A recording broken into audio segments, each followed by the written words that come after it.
अध्याय 3. श्री भगवान म्हणाले, माते, स्वप्न स्थितीत काही तथ्यांश नाही हे माहीत असताही ज्याप्रमाणे स्वप्नस्थ मनुष्याचे भय, शोक इत्यादी तो जागृत झाल्याशिवाय नष्ट होत नाहीत, त्याप्रमाणेच विषयामध्ये गुरफटून गेलेला पुरुष ज्ञानप्राप्तीखेरीज बंधमुक्त होत नाही. म्हणूनच पुरुषाने दुष्ट इंद्रियांच्या विषयरूप मार्गामध्ये आसक्त झालेले आपले मन दृढ भक्ती आणि वैराग्य यांच्या योगाने हळूहळू आपल्या स्वाधीन करून घ्यावे. माते, आता दृढ भक्ती व तीव्र वैराग्य प्राप्त होण्यास कोणती साधने करावी ते सांगतो. पुरुषाने यमनियमादी योग साधनांचे आचरण करून अंतकरण स्वाधीन करून घेण्याचा अभ्यास करावा. परमेश्वरच मला मोक्ष देईल असा विश्वास ठेवून परमेश्वराच्या ठिकाणी अव्यभिचारी भक्ती ठेवावी आणि नेहमी त्याच्या कथांचे श्रवण करीत जावे. सर्व भूतांच्या ठाई समदृष्टी ठेवावी. कुणाचा द्वेष करू नये, कोणत्याही ठिकाणी आसक्ती ठेवू नये. ब्रह्मचर्य व मौन ही व्रते स्वीकारावीत.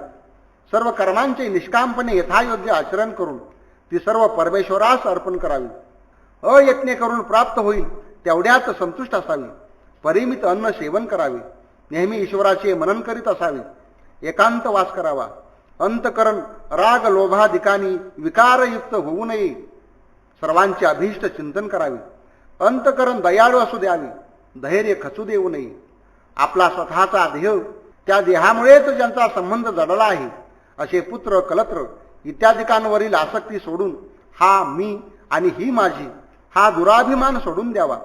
असे केले असता प्रकृती आणि पुरुष यांच्या खऱ्या स्वरूपाचे तत्वज्ञान प्राप्त होते. त्या ज्ञानाच्या योगाने जागृती, स्वप्न इत्यादी बुद्धीच्या अवस्थांची निवृत्ती होते आणि भेदबुद्धी नष्ट होते. नंतर ज्याप्रमाणे नेत्राची देवता जी सूर्य, तिच्या योगाने प्रत्यक्ष सूर्यबिंब दृष्टीस पडते, त्याप्रमाणे साधक पुरुषांनी अहंकारावच्छिन्न आत्म्याच्या योगाने शुद्ध आत्मस्वरूपाचे दर्शन घ्यावे. याप्रमाणे दर्शन घडले असता तो पुरुष ब्रह्मस्वरूपास प्राप्त होतो. त्या ब्रह्मस्वरूपास देहादी उपाधी नाहीत. ते मिथ्याभूत अहंकाराच्या ठिकाणी सद्रूपाने भासत असते.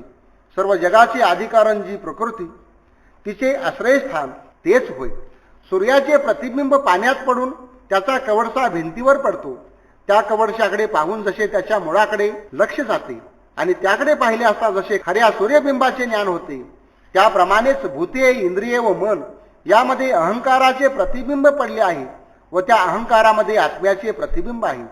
म्हणून देह, इंद्रिय, मनरूप प्रतिबिंबाच्या योगाने ज्यात ब्रह्मवस्तूचे प्रतिबिंब पडले आहे असा त्रिगुणात्मक अहंकार प्रथम लक्षला जातो आणि नंतर त्या ब्रह्म प्रतिबिंबयुक्त अहंकाराच्या योगाने सत्य ज्ञानरूप आत्म्याचे ज्ञान प्राप्त होते. आकाशादी पंचमहाभूते, शब्दादी पंच सूक्ष्मभूते, इंद्रिये, मन आणि बुद्धी, अहंकार यांचा निद्रावस्थेत लय होतो. पण त्यावेळीही तो जागृत असून निरहंकार असा असतो तो आत्मा होय. आता तू कदाचित असे म्हणशील की त्यावेळी तो स्पष्ट का भासत नाही? तर हे माते, जागृतावस्थामध्ये तो सर्व गोष्टी पाहत असतो म्हणून स्पष्टपणे भासतो. निद्रेमध्ये भूते, इंद्रिये व अहंकार ही सर्व नष्ट होतात. एखाद्या द्रव्यलोभी पुरुषास द्रव्य नष्ट झाले असता जसे आपणच नष्ट झालो असे वाटते, त्याप्रमाणेच आत्मा स्वतः अविनाशी असूनही ज्या इंद्रियाधिकांवर त्याची आसक्ती असते ती नष्ट झाली असता स्वतःच नष्ट झालो असे त्यास वाटते. याप्रमाणे विचार करून विवेकी पुरुष त्या आत्म्याची प्राप्ती करून घेतो. आत्मा अहंकारासहित सर्व कार्यकारणात्मक द्रव्यांचा प्रकाशक असून सर्वांचा आश्रयही तोच आहे. देवहूती म्हणाली, हे सर्वज्ञ, तू सांगितल्याप्रमाणे मनुष्याने आचरण केले असता भक्ती आणि वैराग्य यांच्या योगाने त्यास ज्ञान उत्पन्न होईल हे खरे. पण पुरुषाला प्रकृती कशी काय सुटणार? कारण पुरुषा वाचून देहेंद्रियादिरूप प्रकृतीचे स्वरूप समजत नाही आणि प्रकृती वाचून पुरुषाचे स्वरूप व्यक्त होत नाही. एकंदरीत या दोघांचा एकमेकास आश्रय असून दोघेही नित्य आहेत. गंध आणि भूमी किंवा रस आणि उदक हे पदार्थ एकमेकापासून जसे निराळे होऊ शकत नाहीत, त्याप्रमाणेच प्रकृती आणि पुरुष यांची स्थिती आहे. वस्तुतः पुरुष हा कर्तृत्वरहित असून ज्या प्रकृतीच्या गुणांमुळे त्याला संसारबंध प्राप्त होतो ते प्रकृतीचे गुण विद्यमान असतात त्याला मोक्षपद कसे मिळणार? तत्वज्ञानाच्या विचाराने एखादा पुरुष आनंद स्वरूपी रममान झाला म्हणजे प्रकृतीपासून त्याचे काही सुद्धा अहित होऊ शकत नाही. स्वप्नामध्ये कितीही भय, शोक किंवा दुःख प्राप्त झाले असता जागेपणी ते सर्व आठवत असूनही जसा मनुष्याला मोह पडत नाही, तद्वतच ज्ञानप्राप्तीच्या योगाने आत्मस्वरूपी रममाण असणाऱ्या पुरुषास प्रकृती मोह पाडू शकत नाही. माते, या सांगितलेल्या साधनांचे अनेक जन्मपर्यंत अनुष्ठान करावे, तेव्हा कुठे मनुष्याची आत्मस्वरूपी प्रीती जडते आणि त्याला विवेक उत्पन्न होतो.